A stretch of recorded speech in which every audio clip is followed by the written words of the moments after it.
Muy buenos días, el tema de hoy es Delivery Internacional. ¿De qué hablamos cuando hablamos de Delivery Internacional? Si bien cuando decimos Delivery la primera imagen que se nos viene a la cabeza es la de un pibe en una motito con una caja atrás, esa imagen no es tan descabellada para pensar el tema. Porque ese pibe no trae la pizza que a él se le ocurre, ese pibe trae la pizza que nosotros le pedimos. Hay un acuerdo en qué y cómo se entrega el pedido, el objeto de la transacción, es decir, la pizza. En la industria cinematográfica, el delivery es más o menos lo mismo. Es ese acuerdo de cómo debe ser entregada una película para su distribución en otras ventanas de exhibición. Las ventanas de exhibición son esos dondes, esos lugares donde se va a ver nuestra producción. Por ejemplo, pueden ser geográficas, América Latina, España, Países Bajos, Estados Unidos, etc. O también pueden ser mediadas por plataformas como Netflix, Amazon Prime, HBO Go, Pluto TV, etc. O incluso televisión abierta, televisión por cable. Nosotros debemos pensar cómo adecuar el material para esas ventanas, pero no es un tema de libre pensamiento, es adecuarnos a los requerimientos de quien nos compre la película. Nosotros somos el chico de la motito y tenemos que llevar la pizza que nos piden. Desde la imagen, los requisitos tienen que ver con formatos, códecs, niveles de croma, frame rates, o sea, cuadros por segundo, compresión, muestreo, etc. Desde el sonido nos vamos a encontrar con dos tipos de requerimientos. Uno, lo técnico, niveles, normalización, tipo de archivo, canales, etc. Y otro, que es el tema que nos convoca hoy, la adecuación del material para la sustitución de la banda de voces y su reemplazo por otra en un idioma diferente. Preparar el material para el ADR. Entonces, cuando hablemos de delivery o de distribución internacional, vamos a hablar de la banda internacional, que es el modo de adecuación del sonido para el doblaje a lengua extranjera. Antes de arrancar, pensemos dos temas que son muy importantes para poder hablar de lo que es hoy la distribución internacional o por qué nos interesa a nosotros como cátedra que ustedes puedan pensar en la distribución internacional de sus películas.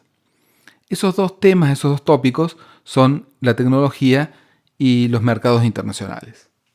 En relación a la tecnología ha habido una serie de avances, desde tener la posibilidad de registrar películas en 4K con una cámara de bajo costo en determinadas condiciones que pueden llegar a ser viables para un film, hasta el registro de sonido con dispositivos relativamente baratos o mucho más baratos y portables que los que podíamos contar hace unos años.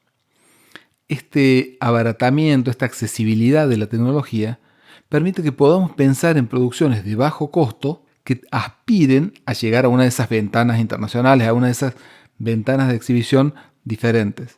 Por lo tanto, es interesante empezar a trabajar cuando pensamos en una obra, pensando en las posibilidades de esas ventanas, pensando en la posibilidad de enviarla a un festival, pensando en la posibilidad de su distribución internacional, y por eso es muy importante que todo el tiempo pensemos qué requisitos va a tener esta película cuando vaya a otro lado.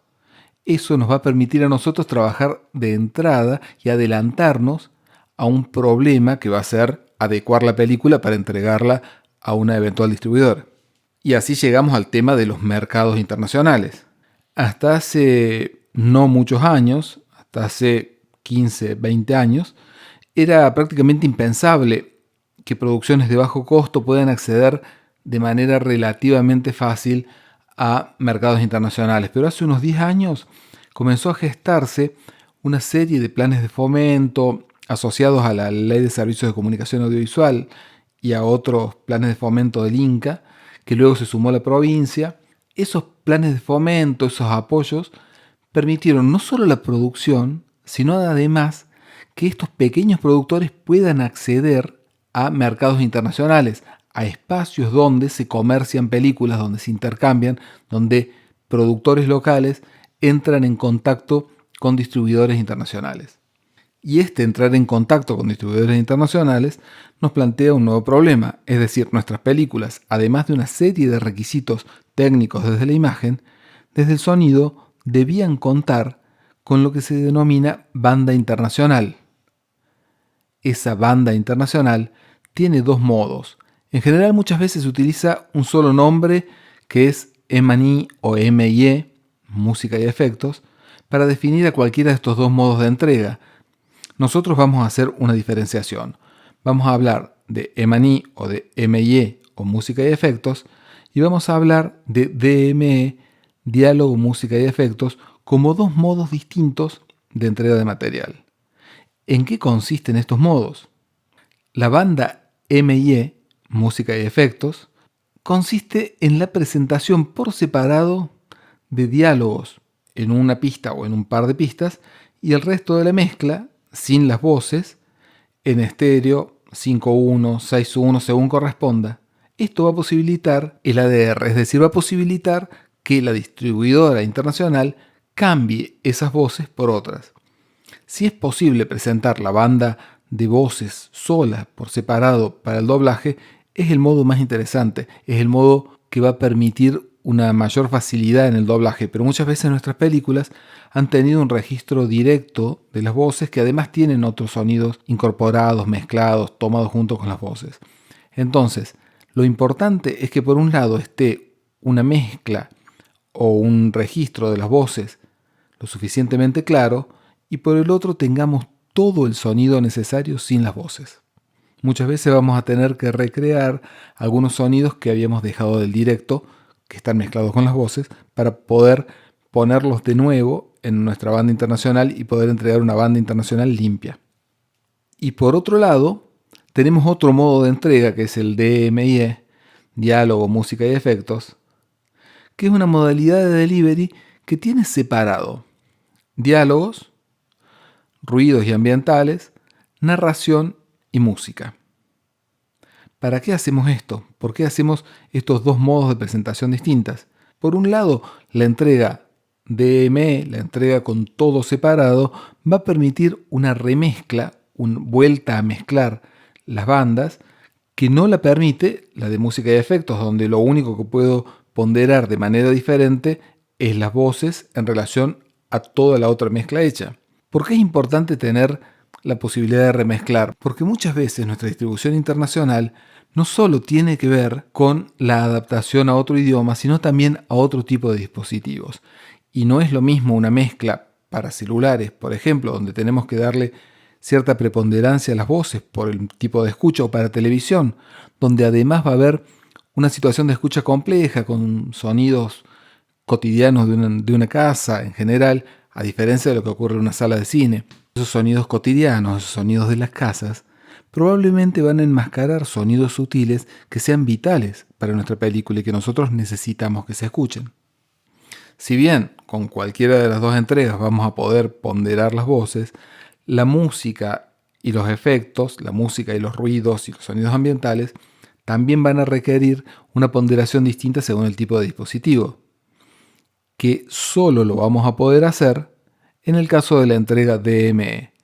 Entonces, en términos generales, decimos que la banda MIE no permite remezcla para diferentes dispositivos, mientras que la banda DMIE permite una remezcla diferente que se puede adecuar a cada dispositivo. Y por otro lado, teniendo la música por separado, también quien hace la distribución tiene cierta independencia de la renegociación de derechos de la música. En síntesis, la banda MIE tiene diálogos por un lado y todo el resto del sonido por otro, mientras que la banda DME tiene diálogos, la música separada y todo el resto de los ruidos.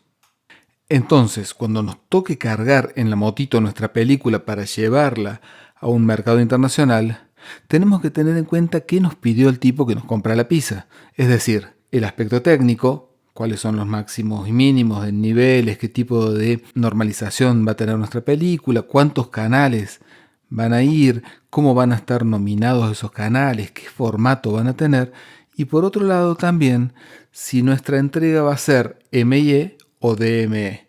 Y si la entrega va a ser de una u otra forma, también tenemos que averiguar qué canales van a estar asignados a cada una de las bandas. Eso es algo que no está estandarizado, es algo que cada uno de las distribuidoras, cada uno de nuestros clientes puede pedir de maneras diferentes. Lo importante es tener en cuenta que si nuestro trabajo está ordenado, que si nosotros tenemos diálogos por un lado, música por otro, y en otro lugar tenemos ruidos y ambientes, no vamos a tener ningún problema en encarar cualquier modo de entrega. Es decir, cuando carguemos nuestra película en la motito, vamos a poder hacer una entrega MIE o DME con un par de renders muy simples. Por eso es muy importante que a la hora de la edición, a la hora de sentarnos a armar la banda de sonido de nuestra película, ya de entrada tener separado, tener espacios asignados para trabajar las voces, trabajar los ruidos FX, trabajar los ambientes y trabajar la música. De manera que sea mucho más fácil hacer renders, exportar archivos diferentes con cada una de las bandas. Y antes de cerrar, vamos a hacer algunas consideraciones que a nuestro entender son importantes. Se produce en función de la ventana de exhibición. Esto parece obvio, aunque muchas veces la ventana de exhibición no es tan clara como nosotros creemos. Es decir, se produce en función de la máxima aspiración de nuestra ventana de exhibición. Si lo que nosotros hacemos es la publicidad de una carnicería de Barrio Alberdi, nuestras máximas aspiraciones van a estar en copar los medios locales, en que nuestra producción se distribuya entre los medios locales. Ahora, si nosotros estamos trabajando un documental independiente, pero un documental que pretende relatar determinada problemática, que además esa problemática puede generalizarse o puede ser de interés que trascienda las fronteras de nuestro país, ahí estamos en presencia de una virtual ventana de exhibición mucho más amplia, mucho más grande, y tenemos que empezar a pensar que nuestro trabajo debe estar ordenado para esas posibles ventanas a las que nosotros aspiramos. Y por otro lado, también tener en cuenta que no es lo mismo una mezcla para televisión, para cine o para celulares. Digo, cada uno de los dispositivos tienen características distintas. Tienen un espectro de frecuencias que reproducen y un espectro que no está. Tienen unas situaciones de escucha particulares. Uno escucha un celular en determinadas condiciones, en determinados lugares. Escucha televisión de determinada manera en la casa y si es de día se escucha de una forma, si es de noche se escucha de otra, si es al mediodía, horario de almuerzo, tenemos que pensar que las situaciones de escucha van a ser muy distintas. Y en el cine tenemos una particularidad de que la sala es adecuada para escuchar un gran rango dinámico, es decir, pequeños soniditos y sonidos muy fuertes, cosas que en la televisión es imposible. Por eso las mezclas son diferentes y los factores de compresión también van a ser distintos. No tenemos el mismo rango dinámico en una película para cine que en la misma película para televisión. Debemos adecuar una cosa y la otra. Bueno, y así cerramos este capitulito, este pequeño tema de Delivery Internacional. Después es interesante que podamos empezar a ver cuáles son los requisitos de determinadas distribuidoras. Si entramos en la página de la BBC que nos marca de algún modo el estándar europeo, vamos a encontrar rápidamente cuáles son los requisitos para una coproducción o una producción con la BBC. Si entramos en las páginas del Inca, también vamos a tener los requisitos para entregar una película. Nosotros vamos a poner en el aula virtual a su disposición algunos requisitos estándares como para que vayan viendo de qué se trata, pero siempre tenemos que volver sobre los requisitos en cada momento, porque esto es totalmente dinámico, esto va variando. Los requisitos que se piden hoy no son los mismos que se van a pedir mañana, ni son los mismos que se van a pedir dentro de un par de años. Pero de todas maneras, si nuestro trabajo está ordenado, vamos a poder adecuarnos sin problema a uno u otros requerimientos. Bueno, y así cerramos el día de hoy y nos vemos en la clase de consulta para evacuar todas las dudas. Muchas gracias.